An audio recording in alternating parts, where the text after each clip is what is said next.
మన ముకుందాలో Christmas and new year offer విఏపై ఫ్లాట్ 10% తగ్గింపు. వివరాలకి సంప్రదించండి. నమస్తే రమగారు. నమస్తే జయ.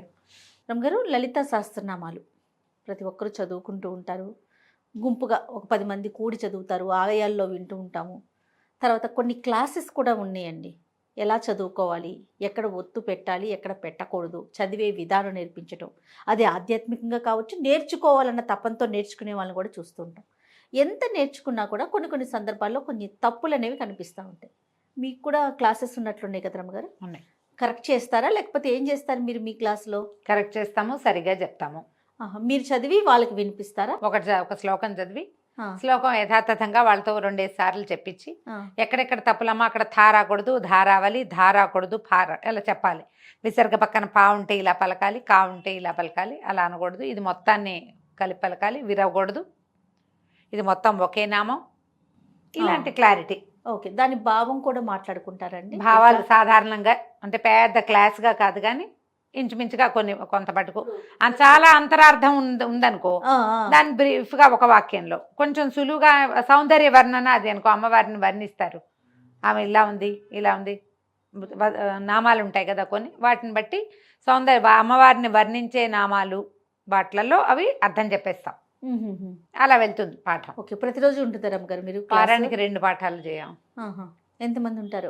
ఉన్నారు చాలా మంది. కానీ ఎంత అన్యాయం రమ్మగారు ఇది. మిమ్మల్ని ఎన్ని రోజుల నుంచి అడుగుతున్నాను నేను. మాకు లలిత, అందుకని ఇంత డీటెయిల్గా అడుగుతున్నాను అసలు మీరు ఏం చేస్తున్నారని. లలిత 1, విష్ణు సహస్రనామాలు. అసలు విష్ణు సహస్రనామాలు అయితే నేను అడిగి 2 సార్లు ఎవరైనా అడుగుతారా మిమ్మల్ని? లలిత కూడా రమ్మగారు. ఈసారి మాత్రం నేను ఊరుకునేది లేదు, కెమెరా ముందు అడుగుతున్నాను. డెఫినెట్గా మాకు లలిత మీరు చెప్పాలి. ఒక శ్లోకం చెప్పి దానికి అర్థం దానికి అర్థం కావాలి. అది కావాలి.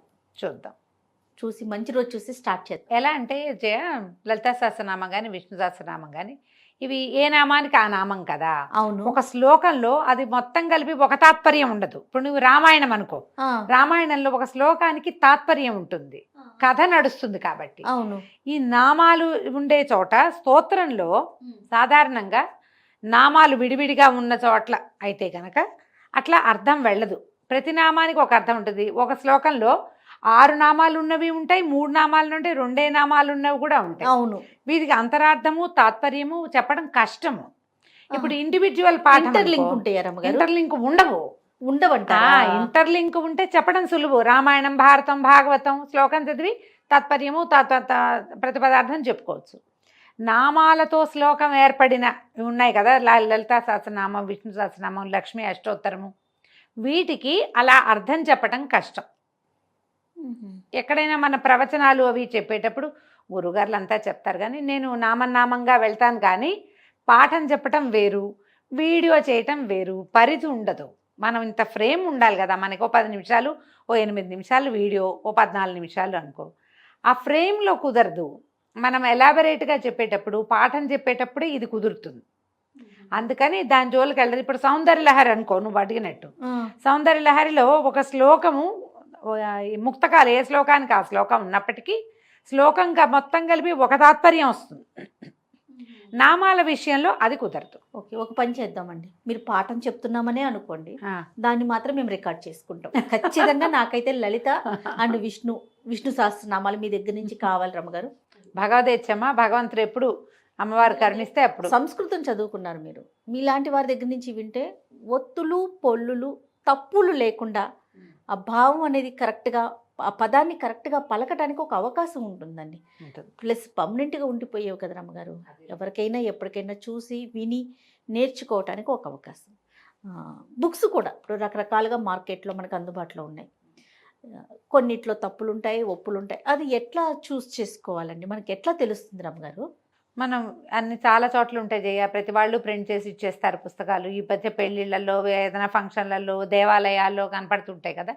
మనం ప్రింటర్స్ని చూసుకోవచ్చు. శంకర మఠం వాళ్ళు ప్రింట్ చేసినవి జనరల్గా బాగుంటాయి. ఓహో, స్తోత్రమాలిక అవి చేశారు.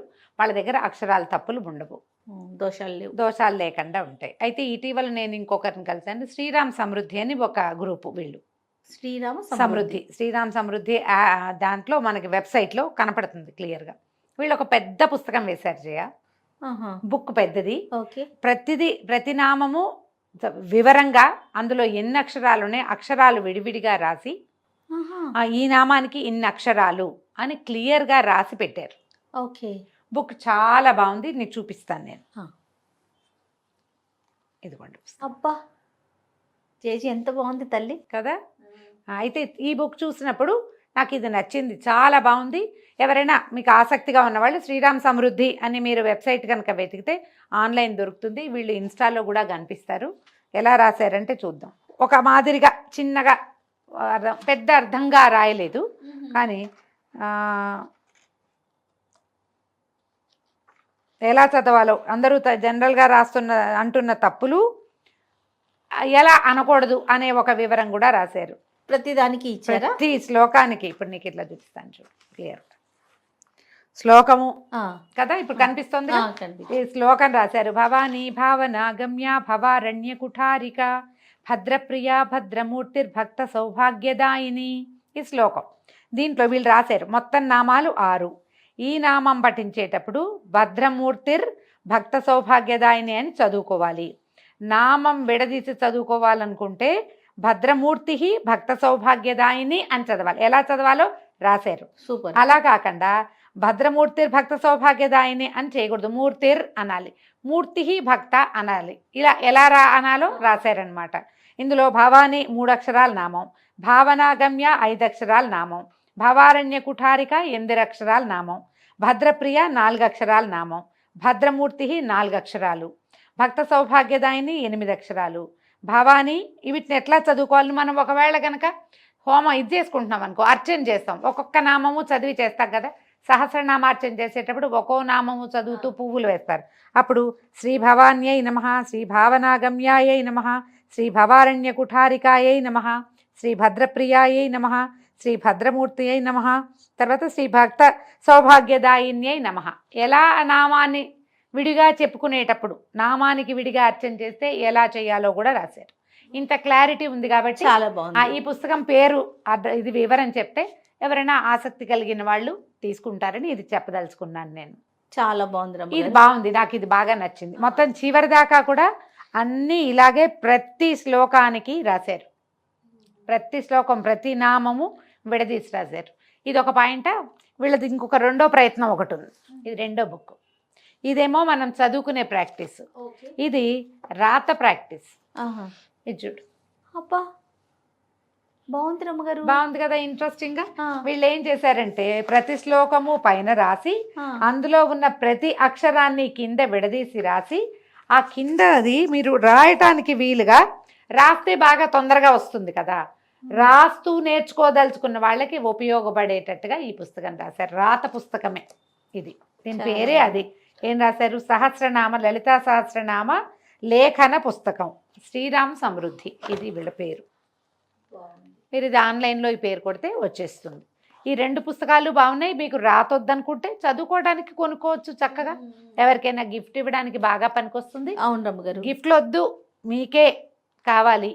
పుస్తకం ఒకటి స్పష్టంగా అయిన అక్షరాలతోటి క్లియర్గా ఉంటుంది కాబట్టి చదువుకోవచ్చు. అమ్మ ఇది దొరికితే చదివేసుకుందామని అనిపిస్తుంది. మీకు ఆల్రెడీ బాగా వచ్చి ఉండి ఎక్కడెక్కడో చిన్న చిన్న మిస్టేక్స్ చేస్తున్నామని చిన్నప్పటి నుంచి చదివేవాళ్ళు నాలాంటి వాళ్ళు కూడా దీన్ని ఫాలో అవ్వచ్చు. ఆ చిన్న మిస్టేక్స్ కూడా, ఆ చిన్న తప్పులు వాచాదోషాలు కూడా పడకుండా ఉండడానికి ఈ పుస్తకాన్ని వాడుకోవచ్చు. కొత్తగా చదువుకునే వాళ్ళు ఎవరైనా నాలంటే ఒక టీచర్ నేనే కాదు, ఎవరు దొరికినా కూడా వారి దగ్గర చదువుకునేటప్పుడు దీన్ని ఫాలో అయితే మీకు ఆ చిన్న చిన్నవి లేకుండా ఉంటాయి. అండ్ మోర్ ఓవర్ ఇంకొకటి చెప్తా జయ, మీకు ఆన్లైన్ నేర్పిస్తున్నారు చాలామంది. ఇందులో తమిళియన్స్, మలయాళీసు, కన్నడిగులు చెప్పే పాఠాన్ని కనుక తీసుకుంటే, మీకు వివరం చెప్తున్నాను నేను, వారిని విమర్శించడం నా ఉద్దేశం కాదు. మనం తెలుగులో పలికిన లాంటి క్లారిటీ వాళ్ళకి ఉండదు, ఆ ఉచ్చారణ వాళ్ళకి ఉండదు, వాళ్ళకి ఒత్తులు తక్కువ ఉంటాయి. అవును. కొంచెం మలయాళీస్ పర్వాలా బాగుంటుంది వాళ్ళది, కానీ ఒత్తుల్లో చిన్న చిన్న డిఫరెన్సెస్ వస్తాయి. అదొకటి చూసుకోండి. తర్వాత దీన్ని సంస్కృతం రాని వాళ్ళు ఆల్రెడీ ఇలాగే నాలాగా ఎవరి దగ్గర నేర్చుకుని మీకు చెప్తామంటే తీసుకోవద్దు. నేను ఆ గురువుగారిని ఫాలో అవుతున్నా, ఈ గురువుగారిని ఫాలో అవుతున్నా, వాళ్ళు చెప్పింది చేస్తున్నామని చకచకా చదివేసి ఇంతే అంటే తప్పు. అలా చేయకూడదు. నేను ఒక వీడియో చూశాను జయ, రక్తోత్పలం బిభ్రతి. అమ్మవారు రక్తోత్పలాన్ని పట్టుకుంటుంది. రక్తోత్పలం అంటే ఎర్రని కలువ పువ్వు, ఉమ్, నీలోత్పలం ఉంది కదా, అవును. అలాగే అలానే రక్తోత్పలం, రక్త తల్పం అని చదువుతున్నారు వాళ్ళు. అబ్బా రక్త తల్పం అంటే ఏంటి? ఎర్రని మంచు. పక్క. తల్పం అంటే రక్తం అంటే ఎరుపనే కాదు, నెత్తురు అని కూడా అర్థం. ఎర్రటి పక్కే కాదు, నెత్తుటి పక్క అని కూడా అర్థం వస్తుంది. మీకు తెలియనప్పుడు ఆ గురుగారిని ఫాలో అవుతున్నాను, గురుగారి పేరు చెప్పి మీరు తప్పించుకుందామని అనుకోవద్దు. తప్పులు చెప్పకండి. అది మీకేదో మీకే ఇబ్బంది కదా. ఏదో చెప్పేసేయాలని ఎందుకు? మీకు చేత వచ్చిందే చేయొచ్చు కదా, ఎందుకు పెద్ద చెప్పుల్లో కాళ్ళు పెట్టాలి కదా. మన చెప్పులకి మనం అక్కడి నుంచి మాట్లాడేటప్పుడు ఒత్తులు అలవాటుగా పలికే వాళ్ళ విధానం వేరేగా ఉంటుంది, కావాలని పలికే వాళ్ళ విధానం వేరుంటుంది. అక్కర్లేకుండా ప్రతి చోట బాగా ఒత్తి చెప్పడం తప్పు. ఇప్పుడు ఆ విధంగా అనకూడదు, థా అని పడేయకూడదు. విధంగా అంటే విధమే అనాలి, విధా అనకూడదు. నువ్వు అక్షరం ఎక్కువ పెట్టినట్టు. నువ్వు ఎక్కువ చెప్పినా తప్పే, అనకపోయినా తప్పే. ఎంత అనాలో అంతే అనాలి. ఆ అంత అనడాన్ని మీరు నేర్చుకోవాలి. నేర్చుకున్నాక ఎవరికైనా చెప్పడానికి ప్రయత్నం చేయాలి. మీరు విని నాకు వచ్చు అని అనుకోవద్దు, చదివి నాకు వచ్చేసింది అనుకోవద్దు. చెప్పుకోండి, ఎవరి దగ్గరైనా నేర్చుకోండి. నేర్చుకున్నాక మీరు చెప్పచ్చు. బేసిక్ సంస్కృతం రావలేను, ఇది బేసిక్ రూల్. అప్పుడే పట్టు మీరు సరిగ్గా చెప్పగలుగుతారమ్మా. మీరు అంటున్న దాంట్లో తాతాలలో డిఫరెన్స్ ఉంది. ఉన్నప్పుడు దాన్ని తెలుసుకోవాలి కదా, మీకు అర్థమైతే కదా. ఇప్పుడు నేను మిమ్మల్ని ఎవరినైనా తక్కువ చేయటమో చిన్నపుచ్చటమో నా ఉద్దేశం సుతరాము కాదమ్మా. ఎందుకు ఇలాంటి పొరపాట్లు చేయాలి మనం? అదే కదా, భగవంతుడితోటి వ్యవహారం కదా. మరి అమ్మతోటి ఎలా పలికినా, భక్తులు పిలిస్తే కన్నప్పకి పలకలేదా మాకు పలుకుతుంది ఇలాంటి పిచ్చి మాటలు మాట్లాడకండి. కన్నప్ప ఆటవికుడు, బోయవాడు, ఆయన భక్తి అది. మనం అది కాదు కదా. మనం చదువుకున్నాం, మనకు తెలుసు. బాగా చెప్పారు. మనకు తెలుసు కదా. మనకు తెలిసినప్పుడు ఏం చేయాలి? బాగా తెలుసుకుని చెప్పాలి. ఏదైనా పుస్తకాలు తీసుకునేటప్పుడు కూడా ఎవరైనా మీ గురుగారి దగ్గర పాఠం చెప్పుకునేటప్పుడు కరెక్షన్స్ చేసుకోండి. ఎవరో మాస్టర్ చెప్తారు, నేర్చుకుంటూ ఉంటారు. మీ బుక్లో ఆ కరెక్షన్ రాసి పెట్టుకుని ప్రొనౌన్సియేషన్లో ఉన్న చిన్న చిన్న డిఫరెన్సెస్ పోగొట్టుకుంటే అమ్మ మీరు ప్రధానంగా ఒకటి అర్థం చేసుకోండి, మనం అమ్మని ఎలా పిలిచినా పలుకుతుంది, అందులో సందేహం లేదు. ఎలా పిలిచినా ఏ బిడ్డకైనా ప్రతి వాళ్ళు అమ్మ తాలూకు బిడ్డలమే. మనం లలితా సహస్రనామం లాంటి పెద్ద వ్యవహారం తీసుకుంటున్నప్పుడు అందులో చెప్పినటువంటి అక్షరాల ఏ అక్షరాల కలయిక అయితే చెప్పబడిందో దాన్ని అలాగే సరిగ్గా గనక పలికితే ఆ అక్షరాల లోపల ఉన్నటువంటి వాగ్దేవతల యొక్క శక్తి రిలీజ్ అవుతుంది, పాజిటివ్ ఎనర్జీ బయటకు వస్తుంది. అమ్మని పిలవటంతో పాటు ఆమె ఎనర్జీని కూడా మనం పొందాలి. అంతే కదా. ఆ ఎనర్జీని పొందాలి అంటే అక్షర దేవతని ఉపాసన చేయాలి. ఆ ఉపాసించడం అంటే ఏమిటి? ఏదో పూజ చేయమని కాదు, అది ఎలా ఉందో అలా పలుకు, అక్కడ ఏం చెప్పబడిందో అదంటమే ఉపాసనమ్మా, అంతే. అది అలాగే అనాలంటే మీకు ఇంకొకరి సహాయం కావాలి. సరైన సహాయం తీసుకోండి. ఆన్లైన్లో పాఠం చెప్పేవాళ్ళు ఉంటారు, పాఠం వారితో చెప్పుకోండి. రికార్డెడ్ పాఠం కంటే కూడా నేనైతే డైరెక్ట్గా వారితోటి ఇంటరాక్ట్ అయ్యి చేసుకుంటే బాగుంటుందని నమ్ముతాను. ఎందుకంటే ఇప్పుడు నేను చెప్పాను, నువ్వు నా ఎదురుగుండా కూర్చున్నావు, జూమ్లోనే కూర్చున్నావు, నువ్వు వాట్సాప్ కాల్లో ఉన్నావు, జూమ్ కాల్లో ఉంటావు, ఇంకా ఉన్నాయి కదా బోల్డ్ అని ఆన్లైన్ పాఠాలకి అవకాశం. నువ్వు పలికింది నాకు వినపడితే అమ్మ అట్లా కాదు ఇట్లా అని నేను చెప్తా కదా. నేను ఒకటి చెప్పి నువ్వు ఇంకొకటి నేర్చుకుని ఎందుకు అది పోని ఇందులో ఈ చెప్పే వాళ్ళందరికీ బాగా వచ్చా అంటే ఏమో అది కూడా డౌటే. పాఠం చెప్పే వాళ్ళది ఏంటి, వాళ్ళ స్టేటస్ ఏంటి, వాళ్ళు ఏం తెలుసుకుని చెప్తున్నారో కూడా కనుక్కోండి. అయితే రమ్మగారు, ఇప్పుడు కొత్తగా నేర్చుకోవాలనుకుంటున్నాము, మీరు ఒక పుస్తకాన్ని సజెస్ట్ చేశారు, లేదా కొంతమంది గురువుల పేర్లు గురువుల ద్వారా నేర్చుకోమంటున్నారు.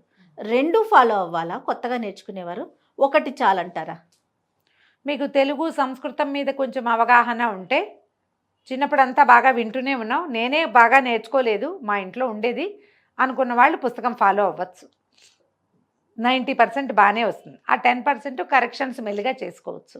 అలా లేదు నాకేం పెద్దగా రాదు, ఎవరైనా చెప్పాలి అంటే కనుక ఈ పుస్తకం ఫాలో అయినా నేను చేయలేనేమో అని డౌట్ ఉంటే మీరు ఎవరినైనా టీచర్ని తీసుకోండి. ఇప్పుడు బోలెడన్న అవకాశాలు ఉన్నాయమ్మా. జస్ట్ అది మీరు తీసుకుంటున్న అవకాశం ఏమిటో దాని మీద కొంచెం ఆలోచించి తీసుకోండి, అంతే. ఈ శ్రీరామ్ సమృద్ధి పుస్తకం అయితే మాత్రం ఎక్సలెంట్గా ఉంది. నాకు అది రాయటం అక్కర్లా, ఊరికే ఆ పుస్తకం చూస్తే రాయి బుద్ధి అవుతుంది అదే సరదాగా. అదే అదే ఆ. అందుకని రేపటి నుంచి మొదలుపెట్టి నేను కూడా పౌర్ణమి నాడు మొదలుపెట్టి రాద్దాము. ఓ అందుకని తీసుకున్నారా? అంటే తను పంపించారు వాళ్ళు, అవునులే. వాళ్ళు పంపారు చూడండి అని. బాగుంది. అంతేగా. అంతేగాని ఏదో ఒక పబ్లిషర్స్ ని మనము ప్రమోట్ చేయటం కాదండి ఈ వీడియో ద్వారా. సుతరాము కాదు, అస్సలు అలాంటిది కాదు. ఇది బాగుంది. నన్ను అడుగుతూనే ఉంటారు ఏం ఏం చదువు, ఏ పుస్తకం మీరు ఏది ఫాలో అవుతున్నారని. నిన్న కూడా 3-4 ప్రశ్నలు ఉన్నాయి ఇన్స్టాలో, మీరు ఏది ఫాలో అవుతారో చెప్పండి అని. ముఖతహా చెప్తే అందరికీ ఉపయోగపడుతుందమ్మా, వారిని ప్రమోట్ చేసే ఉద్దేశం కాదు, మీకు ఉపయోగపడితే ఉద్దేశంతో చెప్తున్నాను. తప్పకుండా రమ్మ గారు. నమస్తే. నమస్తే జయ.